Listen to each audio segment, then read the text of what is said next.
दिनों तक ऑपरेशन चला, हजारों से पूछताछ हुई, 3 जिलों और 2 राज्यों की पुलिस लगी। तब बिहार के गया से अगवा डॉक्टर पंकज गुप्ता और उनकी पत्नी शुभ्रा गुप्ता लखनऊ से मिले। लेकिन इस गिरोह का जब भंडाफोड़ हुआ तो दोनों राज्यों की पुलिस चौंक गई, क्योंकि इस गिरोह में पुलिस अधिकारियों के बेटे से लेकर बिजनेसमैन शामिल हैं। इसी वजह से मेरे को लगा कि गाड़ी का स्पीड कम कर देना चाहिए, तो गाड़ी का मेरा स्पीड कम से कम 100-110 के आसपास था। तभी एक कोई गाड़ी काफ़ी स्पीड में मेरे आगे आई और मेरे को आगे से रोक दिया उन्होंने। और इतना फास्ट हुआ हर एक काम की, कोई भी बड़ा से बड़ा आदमी भी किडनैप हो जा सकता, कोई बड़ी बात नहीं, क्योंकि उस समय सड़क पे कोई था नहीं। और मतलब हम थे और हमारे मतलब ग्लास को उन्होंने नीचे करवाया। उसके बाद मेरे गाड़ी को कैप्चर कर लिया, हम लोग को पीछे ठेल दिया। उसके बाद हमको कुछ पता नहीं है कि हम कैसे और कहाँ गए, मेरे को पता नहीं।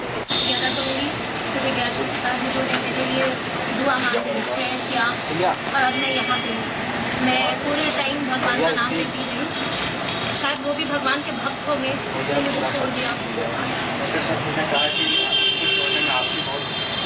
हाँ, वो उन्होंने सब मैंने एक बार सुना था, वो कह रहे थे कोई टच नहीं करेगा, कोई नुकसान नहीं पहुंचाएगा, इनकी छोटी से छोटी जो भी चीज़ ये डिमांड करें सब पूरी की जाएगी और मुझे कोई तरह की कोई परेशानी नहीं है। मन में एक आशंका आई होगी? हाँ, डर तो बहुत था कि हम अगले दिन जिंदा रहेंगे कि नहीं। हर एक पल हम लोग डर के वहाँ पे काटे हैं। लेकिन बच्चे भी बहुत याद आते थे, सब लोग बहुत याद आता था। लेकिन लास्टली भगवान ने सुन लिया और हम आज यहाँ आपके सामने। शुभ्रा गुप्ता के चेहरे पर ये मुस्कान उस बात की गवाही है कि अब वो एक आजाद दुनिया में है। वो सुन लिया और हम आज यहाँ आपके सामने। शुभ्रा गुप्ता के चेहरे पर ये मुस्कान उस बात की गवाही है कि अब वो एक आजाद दुनिया में है। वो बार बार शुक्रिया करती है भगवान का और कहती है, यकीन नहीं होता, हमारे शरीर में सांस है, धड़कन धड़क रही है, हम जिंदा हैं। मेरे लिए दुआ मांगते किया और आज मैं यहाँ पे हूँ। मैं पूरे टाइम भगवान का नाम लेती रही, शायद वो भी भगवान के भक्त हो गए, इसलिए मुझे छोड़ दिया। हाँ, वो उन्होंने सब मैंने एक बार सुना था, वो कह रहे थे कोई टच नहीं करेगा, कोई नुकसान नहीं पहुंचाएगा, इनकी छोटी से छोटी जो भी चीज़ ये डिमांड करें सब पूरी की जाएगी और मुझे कोई तरह की कोई परेशानी नहीं है। मन में एक आशंका आई होगी? हाँ, डर तो बहुत था कि हम अगले दिन जिंदा रहेंगे कि नहीं। हर एक पल हम लोग डर के वहाँ पे काटे हैं। लेकिन बच्चे भी बहुत याद आते थे, सब लोग बहुत याद आता था। लेकिन लास्टली भगवान ने सुन लिया और हम आज यहाँ आपके सामने।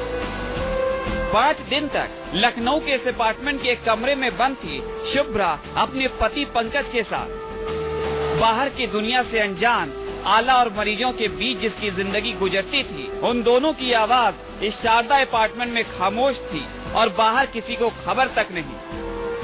और खबर तब लगी जब बिहार पुलिस यूपी पुलिस के साथ सूंघती हुई किडनैपर को यहाँ पकड़ने पहुंची। तो आज के लिए रेड प्लान की थी दोपहर में। हमारी रेड तो उसी समय हुई, सही फ्लैट मिला, जानकारियां की गई। यहाँ पे 9 किडनैपर्स पकड़े गए हैं।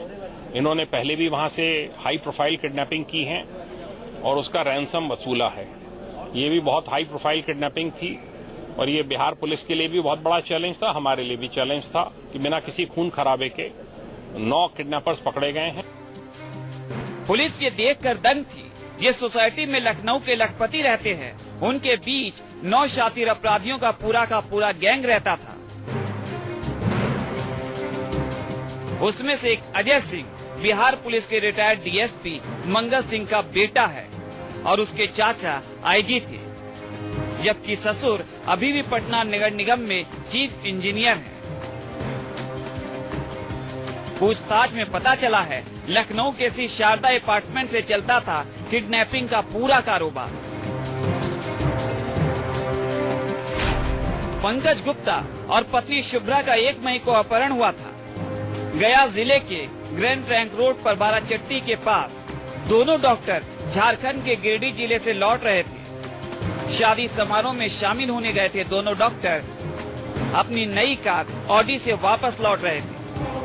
बाराचट्टी के पास एक गाड़ी ओवरटेक कर लेती है और दोनों की आंख फिर यूपी के लखनऊ में खुलती है। दर्जनों नंबर प्लेट मिली हैं। एक दो किडनैपी पहले भी लाके इधर ही विसिनिटी में रखे गए थे, ये सूचना थी बिहार पुलिस की। तो बिहार पुलिस के डीजी से मेरी भी बात हुई थी, तो उसमें वहां के माननीय मुख्यमंत्री जी ने भी बात की थी हमारे मुख्यमंत्री जी से कि इसमें पूरा सहयोग मिले। तो एसटीएफ को उसी दिन लगाया था। ये पता चला था कि इधर ही इस एरिया में शारदा अपार्टमेंट्स में रखने की सूचना है पिछले वालों को, जो पिछले किडनैपी थे। अब पुलिस कहती है पुलिस के दबाव में अपराधियों ने दोनों को रिहा किया, जबकि अपराधियों को पकड़ने से पहले ही दोनों लखनऊ स्टेशन पहुंच चुके थे, मतलब उन्हें छोड़ दिया गया था। 9 अपराधियों ने मिलकर बिहार में ऐसा आतंक मचाया था कि सरकार हिल गई थी। लेकिन पकड़े जाने के बाद ये सवाल गहरा हो रहा है, बिना फिरौती के बदमाशों ने क्यों छोड़ दिया, या फिर अपहरण की इस पूरी कहानी की डोर किसी और द्वार से बंधी हुई है। इस सवाल का जवाब चाहे जो हो, लेकिन अच्छी बात ये है डॉक्टर दंपत्ति आज अपने परिवार के बीच है। मुस्कुराता हुआ चेहरा ये बता देता है 4 दिन तक एक कमरे में घुट कर रह गई थी 2 जिंदगी। गया से सादत अनवर और लखनऊ से अशोक तिवारी के साथ ब्यूरो रिपोर्ट, न्यूज़ 24।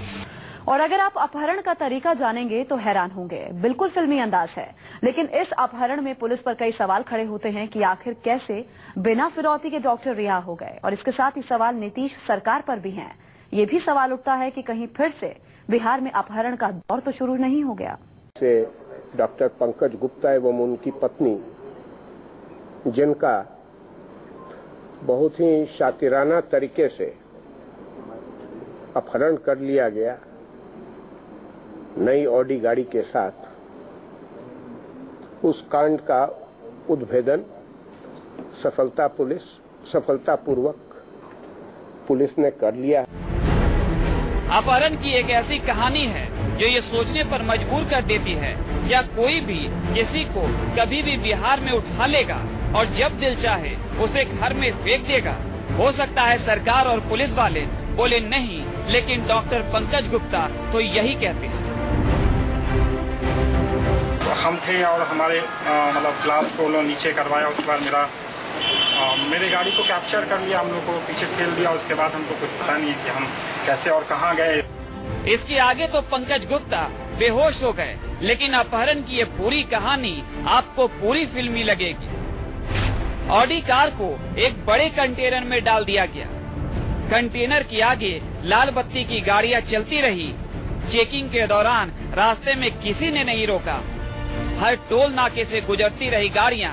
रास्ते पर गाड़ियों का नंबर प्लेट बदलता चला गया और डॉक्टर दंपत्ति गया से लखनऊ पहुंच गए। यह हाल फिलहाल के दिनों में हम लोगों ने नहीं देखा है, जिसमें कि पुलिस की वर्दी में गाड़ी रुकवा करके और उसके बाद अपहरण कर लिया जाए, गाड़ी को भी साथ में हाईजैक करके वो लेते हुए चले जाए। बिहार में 1 मई को अपहरण हुआ और 24 घंटे में खबर आग की तरह फैली और उससे भी तेजी से फैला डॉक्टरों का गुस्सा। छानबीन शुरू हुई तो खबर फैलती चली गई। पुलिस हताश होती। 3 दिन बाद खबर मिली यूपी के लखनऊ में है डॉक्टर दंपत्ति। नीतीश कुमार यूपी के सीएम से बात करते हैं और फिर एसटीएफ, लखनऊ पुलिस और गया पुलिस गोमती नगर के शारदा अपार्टमेंट में छापा मारने पहुंचती है। और जब आती है तो क्राइम का पूरा कारखाना खोलकर बैठे थे अपहरण किए 9 कलाकार। अब इन्होंने कितनी किडनैपिंग्स कुल की हैं, ये बड़ा शातिर गैंग है। गैंग लीडर भी पकड़ गया है। 9 अपराधी अभी हमारे पास हैं। इंटरोगेशन बाकी है। मैं समझता हूं कि बहुत बड़ा एक गैंग खुलेगा और बहुत बड़ी संख्या में घटनाएं खुलेंगी। जिस गाड़ी से अपहरण हुआ था वो ऑडी कार मिल गई। जिस फॉर्च्यूनर में लाल बत्ती को लगाकर घूमते थे वो गाड़ी मिल गई। और मिल गई वो इनोवा भी, जिसमें कभी हाई कोर्ट के जज का बोर्ड लगाकर घूमते थे, कभी अशोक स्तंभ लगाकर घूमते थे। आप सिर्फ विभाग की कल्पना कीजिए, हर रंग की वर्दी उस कमरे में जहां से अपहरण का कारोबार चलाते थे।